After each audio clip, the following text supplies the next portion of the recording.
Y se organizó una concentración, no una marcha, diríamos, de gente que venía de Paseo Colón, nosotros de Azopardo. Ya apareció un camión con los parlantes, la marcha peronista, y fuimos hacia Plaza de Mayo. Ya no estaban los muertos ahí que habíamos visto 2 o 3 horas antes, y no había tiros tampoco del Ministerio Marina. Entonces llegamos a Plaza de Mayo. Era un día frío de garúa, recuerdo eso de la garúa porque uno estaba sobre todo bastante mojado. Y de repente pasan, no sé, 2 o 3 aviones pasan ametrallando. Ahí sentí por primera vez miedo, el miedo que te da el hecho de sentirte indefenso, porque si uno anda con una barrita de hierro nada más, frente a otro, uno puede tener un arma y puede enfrentarlo, pero enfrentar a los disparos, la ametralladora de arriba es mucho más difícil. Tampoco había lugar donde meterse, porque la gente se metía debajo de los bancos esos de piedra que había. Y entonces tuvimos que replegarnos hacia eso, hacia donde está el Ministerio de Economía, por ahí debajo del portal, la Recoba, y vimos que había quedado gente ahí tirada en la plaza. Al rato de eso ya vimos de que el tema no estaba del todo claro. Entonces fue cuando empezamos a escuchar la palabra de Perón por los parlantes que estaban en el diario de la prensa, de vuelta al trabajo, etcétera, etcétera. Y de ahí que ya no había transporte, no había nada, ya se estaba haciendo de noche a Constitución. Yo vivía en Temperley, en Gran Buenos Aires, a 20 cuadras de la estación, tenía que caminarla siempre, no había colectivo en esos días. Y entonces ahí fue cuando me acuerdo que en Constitución ya de noche, me olvido que alguien dijo, no se ve ni las palabras. Alguien dijo, no se ven ni las palabras. Me quedó esa frase, no se ven ni las palabras. Una época donde uno eligió meterse en la militancia sindical, que era política, en una situación, en un gremio como Metalúrgicos, que era un eje de todo el movimiento obrero, y en una seccional como Avellaneda, que era la seccional más militante, más politizada de toda la Unión Metalúrgica a nivel nacional, mucho más que la capital federal, que está mucho más disgregada. En ese momento estaba Rosendo García manejando el sindicato, la unidad de Avellaneda, de Labón, y nos reuníamos en la calle Italia, ahí en Avellaneda, y lo bueno de todo eso era que en esa práctica que se estaba haciendo se combinaba la necesidad de una acción concreta para la defensa de las conquistas con la necesidad también de un aprendizaje teórico y práctico de cómo llevar eso adelante en buenos términos. Y ahí aparecían las distintas tendencias políticas que ya estaban militando o que comenzaban a militar. Me refiero al Partido Comunista, que tenía sus cuadros, había mandado a intelectuales y gente a militar en la fábrica, sobre todo, y en los gremios que eran decisivos, en ese momento los decisivos metalúrgicos, la carne y textiles.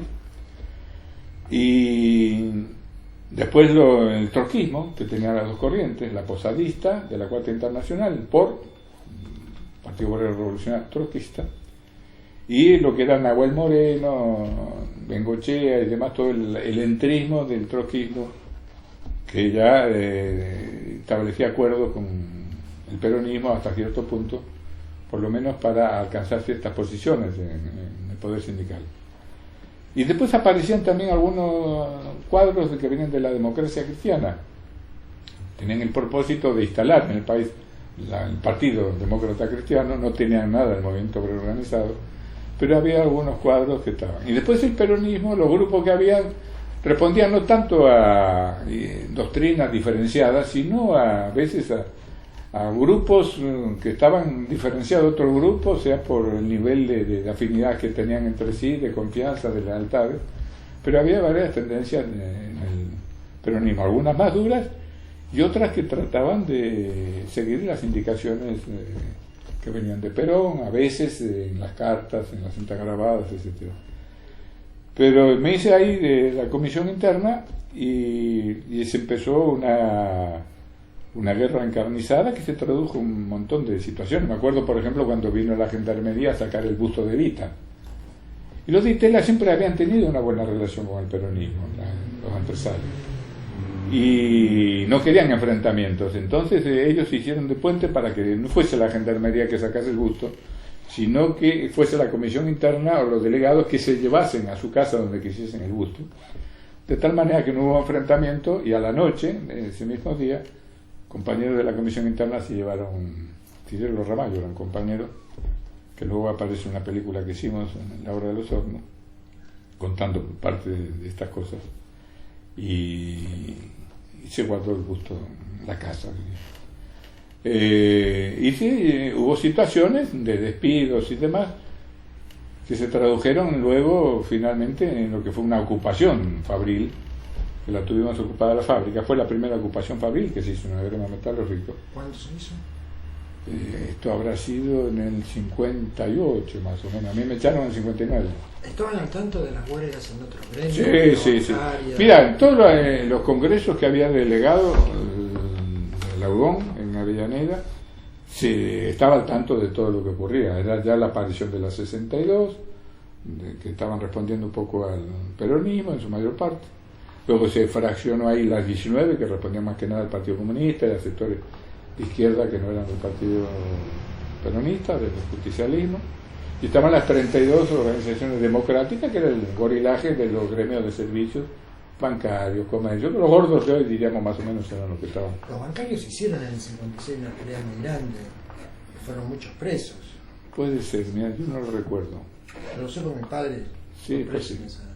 Pero yo creo que la clase media de Buenos Aires siempre era hostil y demás a toda la actitud de resistencia que venía, sobre todo de la Gran Buenos Aires, particularmente Avellaneda, Lanús, todas estas zonas periféricas más industrializadas.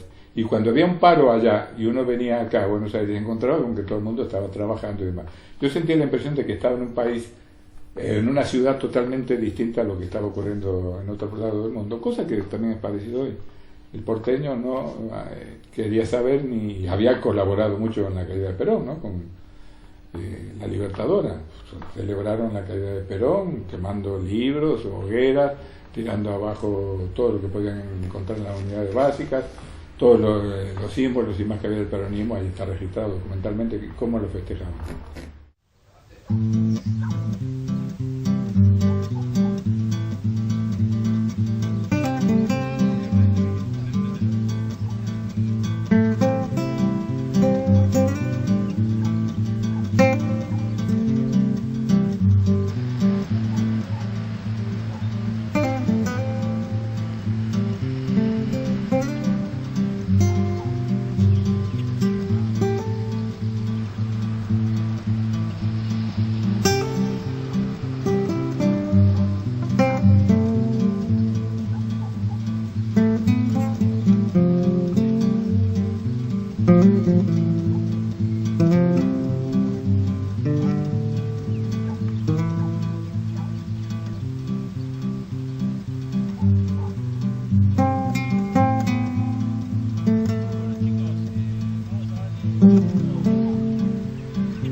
Bueno, como quedamos, Octavio, la idea de hoy era que nos cuentes un poco cómo empezó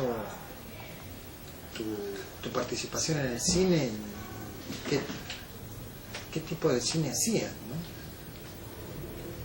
Mira, yo cuando tuve que abandonar todo lo que era la militancia político-sindical, que fue en el 61 aproximadamente, me tuve que replegar hacia inquietudes que tenía en los años 50, que eran la literatura, y a través de la literatura acercarme un poco también al cine. Yo cuando escribía cuentos trabajaba mucho con imágenes, de alguna manera como si estuviese viendo una película en movimiento. Las vi alineadas en la cima de la cuesta. Las tres mujeres parecían clavadas a la tierra. El viento sacudía sus negras vestimentas y levantaba espesos los borrones del suelo. Entonces en esa época yo dije, vuelvo o me pongo a estudiar cine. En ese momento en la Argentina, o por lo menos en Buenos Aires, no había escuelas de cine. Las únicas escuelas que yo recuerdo de esa época eran la de La Plata, de la universidad, o de la Escuela de Santa Fe.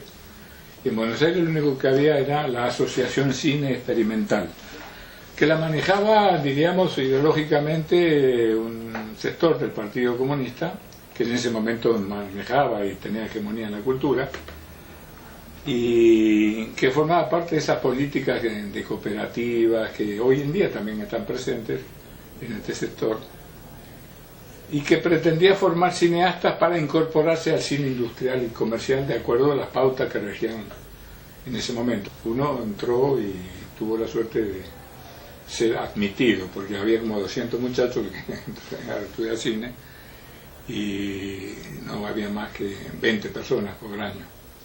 Entonces me hicieron un test primero escrito, me pidieron antecedentes que había filmado, yo dije, filmé en 8 milímetros, no lo digas 8 milímetros porque es la palabra maldita, ¿no? Tiene que ser 16 milímetros para arriba, si que queremos entrar en la industria. Y hicimos un cortometraje que se llamó Trasmayos, que pude recuperar una copia porque uno de los compañeros que participó de eso la conservaba, que era sobre una familia de pescadores del Río de la Plata, lo que era la cotidianidad, el trabajo y demás.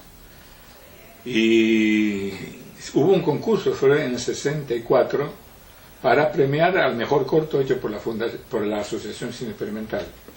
Y para sorpresa de todos ganamos el premio. Eso con un jurado que no tenía que ver con la Asociación Cine Experimental, estaban negros samaritanos, gente de Fondo de las Artes, etc. Entonces eso también estableció una pauta de que se podía intentar un nuevo tipo de cine sin atenerse estrictamente a las normas que regían, diríamos, la industria y demás. Porque esto que estamos diciendo de los 20 y tantos realizadores, de los 20 y tantos técnicos que acompañaban una realización, uno lo vivió en carne propia. Era cuando uno iba, le daban como ejemplo cómo era el trabajo, uno iba a una habitación que no tendría más de 4x4, donde había un piano que ocupaba casi la mitad, y dos personajes, uno que tocaba el piano y la chica que lo miraba amándolo, que tocaba el piano, y había como 15 personas ahí apretadas de los técnicos, tratando de ver que cada uno haciendo su tarea correspondiente. Entonces dijimos, esto no va.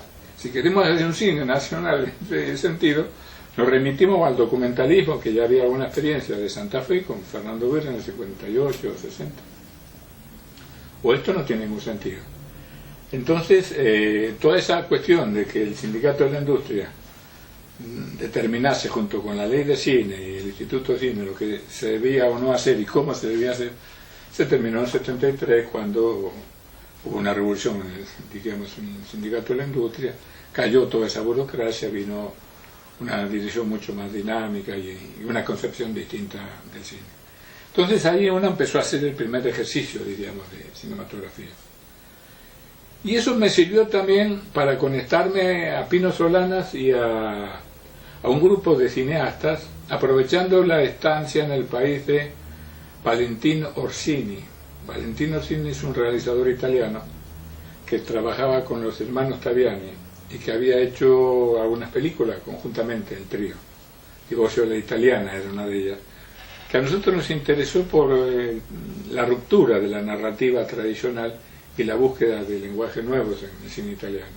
Ya no era el neorrealismo clásico, sino que de alguna manera pretendía apropiarse también de las experiencias del cinema nuevo, el cine que se estaba haciendo en Francia, la Nouvelle Vague, y esa experiencia era muy útil. Entonces Valentin Orsini había venido al país a hacer una película institucional, el día de estas cuestiones, con grandes empresas que invertían en el país, y se le ocurrió hacer un largometraje en el país. Entonces convocó a varios realizadores, los que conocían. Uno de ellos era Pino Solanas, otro era Horacio Berbisky, otro era historiador de cine, Agustín Malleo, otro era Fernando Arce, un cortometrajista que había trabajado en documentales de cinearte en el norte argentino,